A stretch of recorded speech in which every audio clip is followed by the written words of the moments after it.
Hello, everyone, and welcome back to the Spiritual Research Center here in Hamilton, Ontario.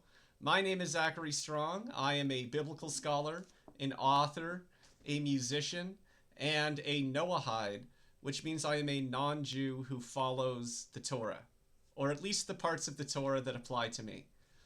So, today I'm going to be talking about a topic that I've been thinking about for a long time, which is the important role that non Jews have to play in the world. So if you go on the internet, you will find that there's a lot of resentment around Judaism and its view of Jews as the chosen people. There's a lot of people who really don't like this chosen people thing. And even, within my spiritual community, the Noahide community, there's a lot of people who kind of feel disenfranchised, right? Because if the Jews are the chosen people, which we believe, right? What does that mean about non-Jews? Like, what's our purpose here? Like, why are we here? What are we doing, right? Are we of lesser status and so on? And so even within the groups of non-Jews that follow Torah, this whole chosen people dynamic can be really, really challenging. And so what I've done over the last year or two is I've been thinking a lot about the role that non-Jews have to play in the world, things that non-Jews can be happy and proud of and satisfied with, and I figured I would share some of those findings with you today. So in this video, we're going to be exploring what chosen people really means. I'm going to be diving into Kabbalah a little bit and talking about humanity as a divine body. I'm going to be talking about world history as Messianic preparation. And then I'm going to be talking specifically about non-Jewish contributions to the Messianic era. And as I hope to show you, everyone has a role to play here. Every human being on the planet has a particular role to play in the rectification and elevation of our world. Okay, as we'll see, the Jews do have a special role, but every single person is playing a part. And it's something that I think is really special, and I'm really excited to share it with you. So first, let's explore what chosen people really means. Okay, and in order to do this, we're going to have to dive into some Kabbalah, and I'm going to be discussing some Torah history with you as well. So essentially, everything started with God, which the Kabbalists call the Or Ein Sof, or light without end. Okay, so in order to create our world, God contracted himself, which is known as Tzimtzum, and he hid his own light to give us the conditions of free will. So we're kind of in a video game, okay? And then souls are basically sparks of the divine, and all of us, Jews and non-Jews, are on a journey to discover and embody divinity. And collectively, as a species, our job is to transform this world into a state of holiness by following God's will for our lives. Now, when you look at the Torah and when you kind of study the Torah deeply, you'll realize that the Jews being the chosen people wasn't necessarily plan A. It wasn't God's original plan. It's kind of a fallback. And I'll explain to you how this works, okay? So Adam and Eve in the garden, they only had one job. They had one job, which was to not eat from the tree of the knowledge of good and evil. Okay? However, some mistakes were made. There was some deception from the Satan. Okay? It was a very challenging test, which we don't always appreciate. And so they got cast out of the garden. Okay? And then for a number of generations after that, their children populated the world. Okay? And we find this in the early chapters of Genesis.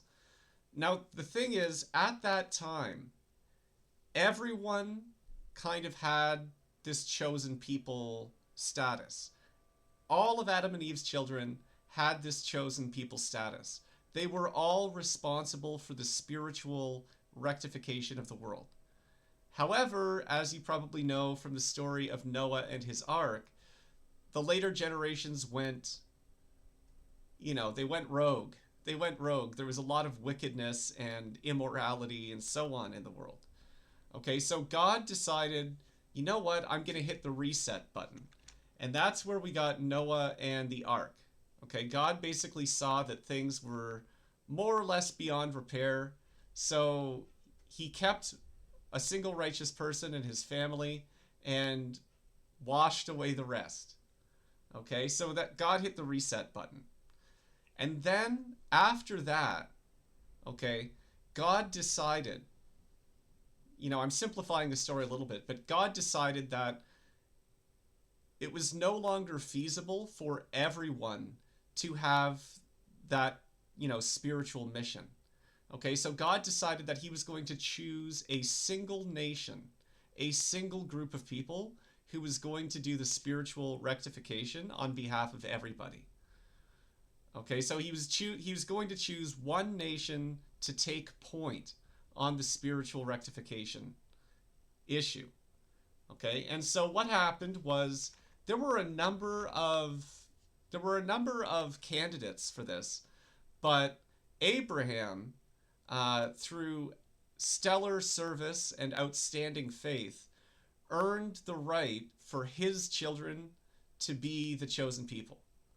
Okay, so based on what I've read, there were a number of people who could have been candidates, but Abraham was selected, basically for outstanding performance. And so God made a covenant with Abraham, and he said, your children, the nation that descends from you, they're going to take point on the spiritual rectification of the world. Congratulations. Okay? And then a number of generations later, Israel, his descendants, stood at the foot of Mount Sinai and received the Torah. Okay, and Israel receiving the Torah at that point was basically them getting the user's manual on how to do the spiritual rectification. Okay, so they were chosen not because they were bigger than other nations, not because they themselves, were necessarily better or grander than other nations. It was partially because of the covenant that God made with Abraham. Okay? And so Israel was chosen to take point on the spiritual rectification issue. And ever since then, the Jews, and now Orthodox Jews, are the people who are keeping the commandments, doing the spiritual rectifications, and rectifying the world in a spiritual sense. Okay? And you might be wondering, why? Right? What's the point here? Right? And ultimately, God created the world for the sake of the Torah. God wanted the world to be spiritually rectified. That's his primary objective. Okay? Adam and Eve, unfortunately, slipped up, and so and then the generations after them slipped up, and so God decided, okay, we need a group of people who are going to accept the Torah, and that happened to be the descendants of Abraham, which we now know as Israel. And so through the work that Israel is doing, okay, eventually the entire world is going to be spiritually rectified. Everyone's going to know that God exists. Everyone's going to be following the Torah. And that's because of the work that the Jews have been putting in. Okay? So I hope that explains the chosen people thing. Really, it was God needed a group of people to take point on the spiritual rectification issue. And because of Abraham's outstanding performance, it was his descendants that got chosen. Okay, and Israel had merits of its own, the generation that received the Torah, and there's been a lot of merit since then. But, the chosen people thing, I wouldn't take it personally. I wouldn't, if you're a non-Jew, I wouldn't necessarily take it personally. Okay, it's just someone had to do it. Someone had to do it, and it was the descendants of Abraham. Okay, so I wouldn't take it too personally. Now, if we dive a little deeper into the Kabbalah and we start looking at humanity as a divine body, there's some interesting things that come out here. Okay, so what we find is that Adam, who was made of dust of the earth, okay, Adam's body wasn't just dust from one area. God took dirt from all over the earth and put it into Adam's body. Okay, so as Sanhedrin 38b says, when God created the first man, he formed his torso from the dust of Babylon, his head from that of the land of Israel, and his limbs from all the other lands. Okay, now this is very interesting from a Kabbalistic sense.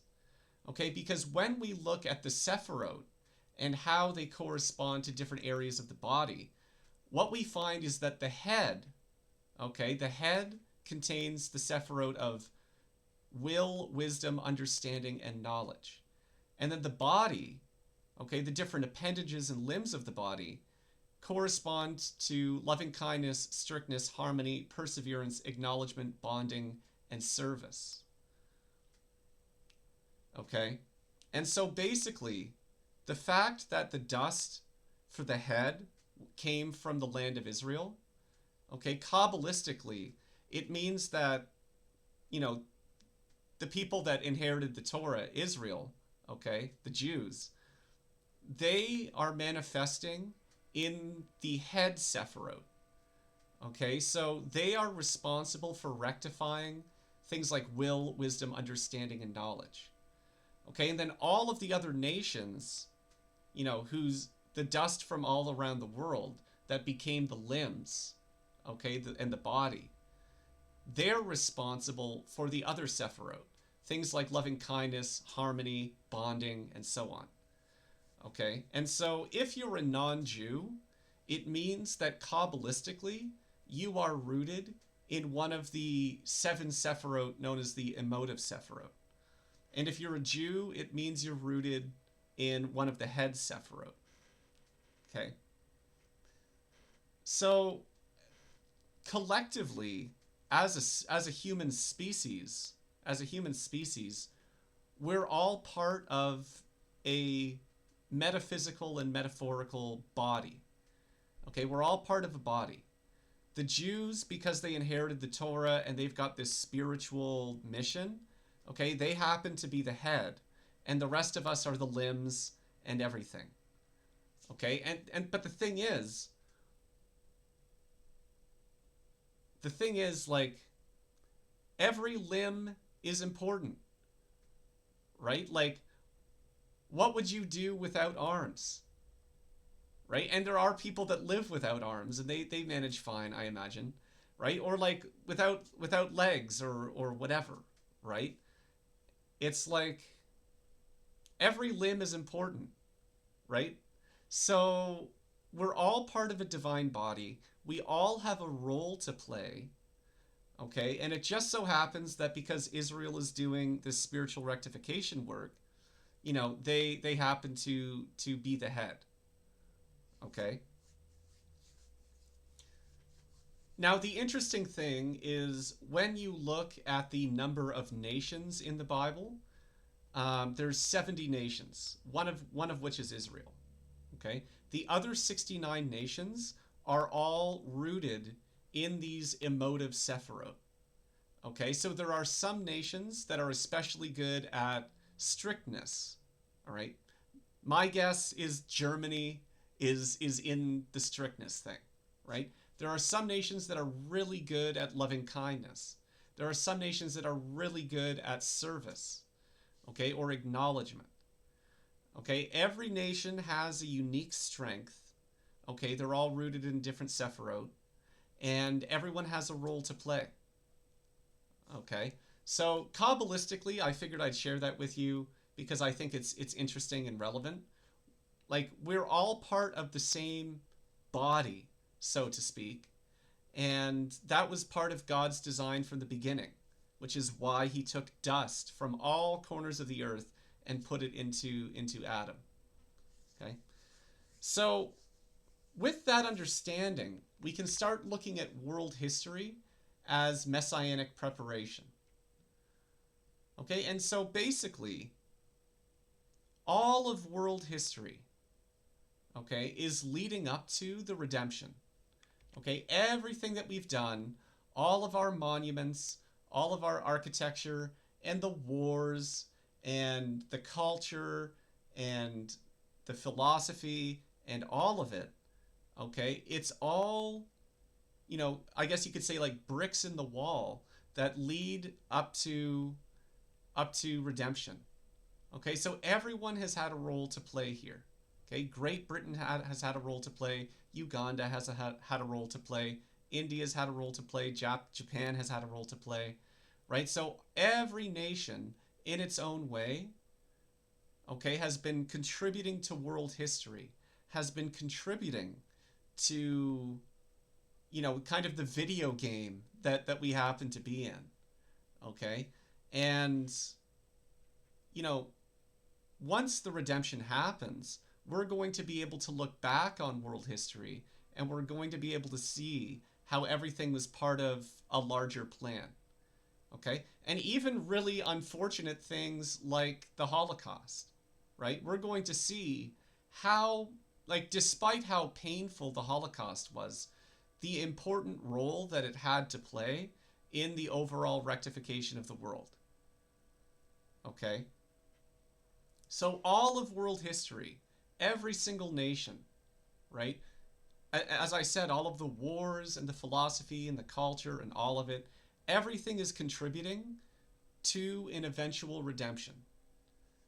Okay, and I don't want people to lose sight of that, because if it was just Israel in the world and they didn't have any other nations, to contend with or be dispersed in or whatever, okay, it just wouldn't be the same.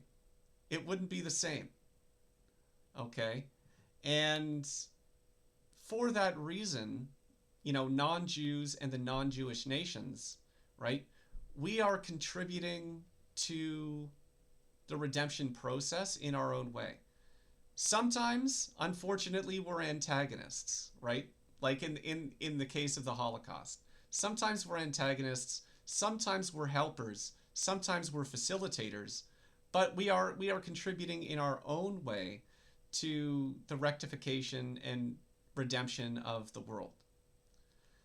Now you might be wondering, what specific contributions have non-Jews made to the Messianic era? Okay, so based on my thinking and reasoning about this, I think there are three purposes of non-Jewish nations. The first purpose is, as I've mentioned, to provide a playing field for Israel to keep the Torah and do mitzvot while under pressure. Okay, so sometimes we're antagonists. The second purpose is to develop the technologies and infrastructure required for utopia. And the third purpose is to give non-Jews the opportunity to perfect themselves and have all sorts of interesting life experiences. Okay? All of the things that we learn, all of the growth that we experience over our lives, it's meaningful, right? It's why we have lives in the first place. Okay? Now, when it comes to the second purpose, developing the technologies and infrastructure required for utopia, I think this is actually more important than a lot of people realize. Okay? Because when you read about the Messianic era, after the Messiah comes and everything is completed and so on, we're going to be living in utopia.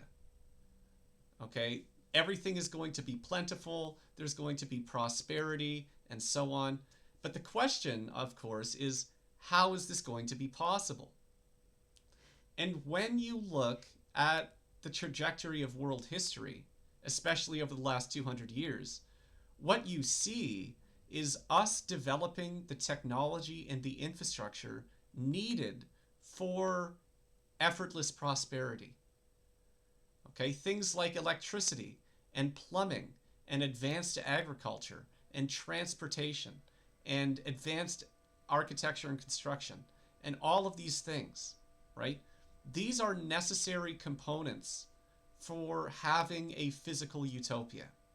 And I think a lot of people now acknowledge that with all the technology and everything that we have, we should be living in utopia already. Okay, we technically have everything that we need. Okay, there's enough food to go around. Like, we could produce enough food. We've got electricity. We've got the internet. We've got all of these things. So we could be in utopia, technically, right? We just have to learn how to relate to each other a little bit better. Now, when it comes to the technologies and infrastructure, this is something that I don't think non-Jews give themselves enough credit for. Okay, so when you think about websites like Chabad.org, right? Chabad.org is a Jewish website. It's a Jewish initiative, and it's doing the spiritual rectification work. Okay, it's doing the spiritual rectification work, which is the Jewish mission. However, Chabad.org would not be operational without all of the non-Jews who are responsible for maintaining the internet infrastructure, for maintaining the electrical infrastructure, and so on. So the line people, the people who work on electrical lines, all of the infrastructure people, and all of that, they are, in their own way, contributing to and facilitating the Jewish mission. Okay, and I think that is something that's really important. I think it's something that's really important for non-Jews to keep in mind. Chabad.org would not exist if the internet was not functional. It would not exist if we didn't have an electrical grid. Okay, the non-Jews who are working on those things are facilitating and making Chabad.org possible. Okay, and I think that's really important, and that's something that we don't celebrate enough. And in the same way, when you think about the so-called common people, the cashiers, the garbage people, the construction workers, the medical staff, right? Everyone is contributing in their own way. Okay, the Jewish mission would be a lot harder if we didn't have garbage disposal infrastructure. Okay, the Jewish mission would be a lot harder without construction people, right? Jews have to eat as well, which means cashiers at the grocery store. They all play a role. And when you think about all the things that non-Jews have done in the world, we have contributed to the Messianic process by rectifying and mastering the physical world. Okay, and I've got a list of things on the screen here. Things like plumbing, electricity, computers and internet, artificial intelligence, agriculture, architecture and construction, musical instruments, textiles, appliances, medicine, science, engineering, transportation, philosophy, and more. Okay, all of the things that non-Jews have been doing are rectifying and improving the physical world. Okay, Jews are taking point on the spiritual aspect, but non-Jews have primarily been taking point in the physical rectification of the world. Okay, we are the ones who are helping to settle the world and to master the world. Okay, and I think that's really important, and non-Jews don't give themselves necessarily enough credit. Okay, where would we be without the light bulb, for example?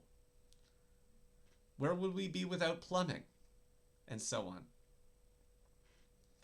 And so, yes, the Jews were chosen for this spiritual task of tikkun olam, and which is rectification of the world.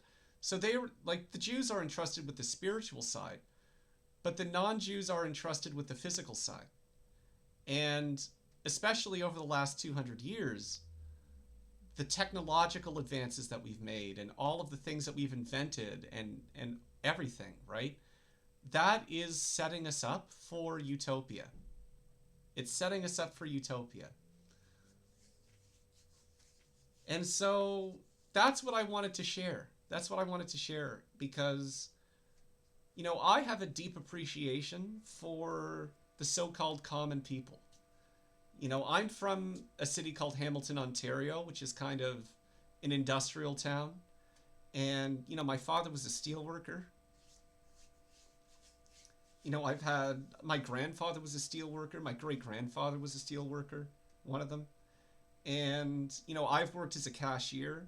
I've worked at McDonald's flipping burgers. I've lifted boxes at Amazon. I've delivered carpets, right? I've had a whole bunch of jobs that people would consider menial.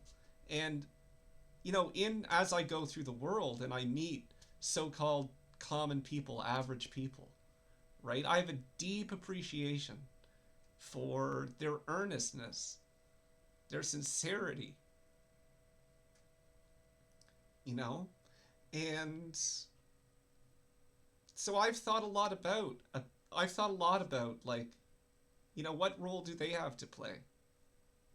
How are they important in Hashem's eyes, you know?